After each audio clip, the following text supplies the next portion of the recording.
विश्व हाइपरटेंशन दिवस पर हेल्थ टॉक में विशेषज्ञों ने दी उपयोगी सलाह। जहानाबाद स्थानीय हैदर सलानी बाजार के समीप स्थित जीवनदीप नर्सिंग होम में शुक्रवार को वर्ल्ड हाइपरटेंशन दिवस के अवसर पर हेल्थ टॉक कार्यक्रम का आयोजन किया गया। मौके पर जयप्रभा मेदांता सुपर स्पेशलिस्ट के प्रसिद्ध हृदय रोग विशेषज्ञों ने लोगों को हाइपरटेंशन से सजगता बरतने की नसीहत दी। उन्होंने कहा कि बदल रही लाइफ स्टाइल व नियमित खान पान हाइपरटेंशन की बड़ी वजह है। उन्होंने कहा कि ज़िंदगी की मसरूफियत से बढ़ती परेशानियों ने लोगों को कम उम्र में ही ताउम्र साथ रहने वाली बीमारियों का शिकार बना रख दिया है। ब्लड प्रेशर या हाइपरटेंशन एक ऐसी बीमारी है जिसने उम्र के फासले को लांघ लिया है। आज हाइपरटेंशन ने कम उम्र में ही लोगों को अपना शिकार बना रखा है। आइए सुनते हैं क्या कुछ कहा विशेषज्ञों ने। ये था वर्ल्ड हाइपरटेंशन डे है। हाइपरटेंशन मतलब बीपी, उच्च रक्तचाप। आप लोगों को थोड़ा सा हाइपरटेंशन के बारे में जागरूक करने के लिए ये एक टॉक ये किया गया, अरेंज किया गया है। तो आखिर क्या होता है ब्लड प्रेशर, बीपी क्या होता है, किस पे कहेंगे कि हम बीपी है हमको, है ना।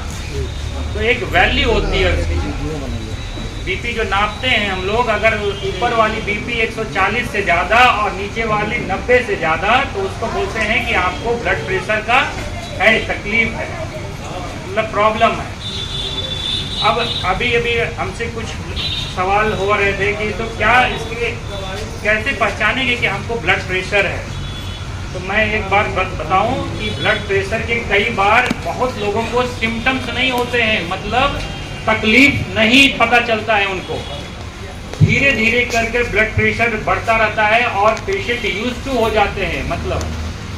तो इसके लिए ब्लड प्रेशर है कि नहीं है, इसके लिए आपको एक डॉक्टर के पास जा करके उसकी जांच करवानी पड़ेगी। या आजकल इलेक्ट्रॉनिक मशीन आई हुई है, उसके वो भी काफ़ी कुछ रिलायबल रहता है, उससे भी आप घर में होम ब्लड प्रेशर मॉनिटरिंग कर सकते हैं।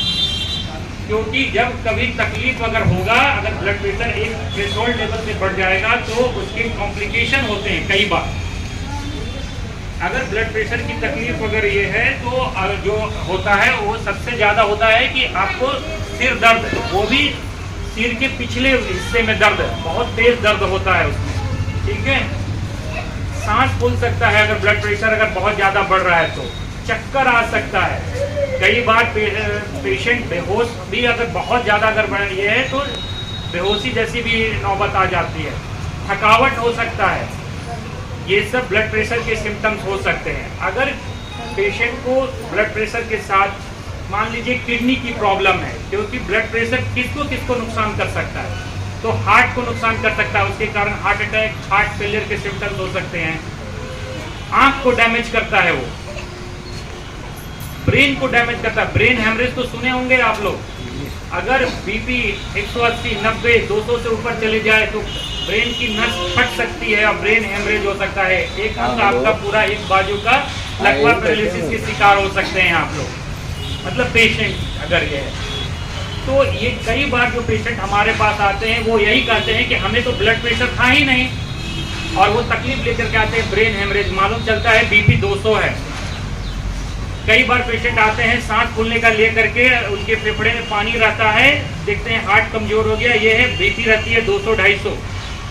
मेरा आपसे यही गुजारिश है कि ये कॉम्प्लिकेशन हो गया, ये ब्लड प्रेशर के ये नहीं है। उसके उनको ऐसा नहीं था कि आज ही के आज ब्लड प्रेशर हुआ है, आज ही के आज उनका बीपी है, बढ़ा है, ऐसा नहीं है। ये एक बहुत लंबे समय से था जिसको पता नहीं चल पाया पेशेंट को, क्योंकि कई बार वो तकलीफ नहीं होती है, उनको कुछ नहीं होता है तो मालूम नहीं चलता। जब एक लेवल से बढ़ जाता है बीपी ज़्यादा तो उसके कॉम्प्लिकेशन हो जाते हैं। आंखों की रोशनी जाना, ये भी एक ब्लड प्रेशर का ये हो सकता है। अगर धीरे धीरे ब्लड प्रेशर आपका बढ़ रहा है, लंबे समय से ब्लड प्रेशर है, तो आंख का भी रोशनी कमजोर करता है। तो ये सब पर ध्यान, आपको अगर बीपी को पकड़ना है कि मुझे बीपी है कि नहीं है, तो या तो आपको डॉक्टर के पास जाना होगा और अपनी बीपी का जांच करवाना होगा, और या तो फिर आप अपने घर में एक मशीन ले सकते हैं और उसकी रीडिंग का एक 5-7 दिन या 10 दिन या टाइम टू टाइम आप उसको लेते रहें और एक एवरेज निकाल के देखें। अगर उसमें भी 140 उसका वैल्यू अलग है, 135 है ऊपर वाला और नीचे वाला 85 है। लेकिन एक 140 से ऊपर आ रहा है आपका बार बार और नीचे वाला 90 से ऊपर आ रहा है, तो आप ब्लड प्रेशर के पेशेंट हैं। अगर आपको एक बार मालूम चल गया है कि आपकी बीपी ज़्यादा रहती है, आप ब्लड प्रेशर के पेशेंट हैं, तो क्या करना चाहिए? तो सबसे पहले शुरुआत किसी भी ट्रीटमेंट का होता है कि सबसे पहले खान पान से चालू कीजिए उसका ट्रीटमेंट। खान पान में आपको परहेज करना पड़ेगा। क्या करना पड़ेगा? परहेज। परहेज में नमक आपका दुश्मन है सबसे ज़्यादा। नमक जो हम लोग खाते हैं वो बहुत तेज खाते हैं। हमारा जो डाइट होता है उसमें बहुत ज़्यादा नमक होता है। बहुत लोगों को अचार पापड़ के बिना खाने को जमता नहीं है। एक अचार में उतना नमक होता है जितना कि 24 घंटे में हमें ज़रूरत होती है। तो अचार पापड़ आप हटा दिया कीजिए।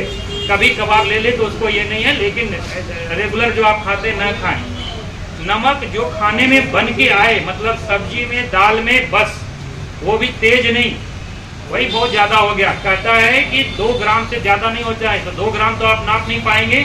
बस इतना ही समझिए कि जो नमक आप खाने में बन के आता है वो भी तेज नहीं होना चाहिए, साधारण होना चाहिए। आदत डालिए कि कम नमक में खाएं।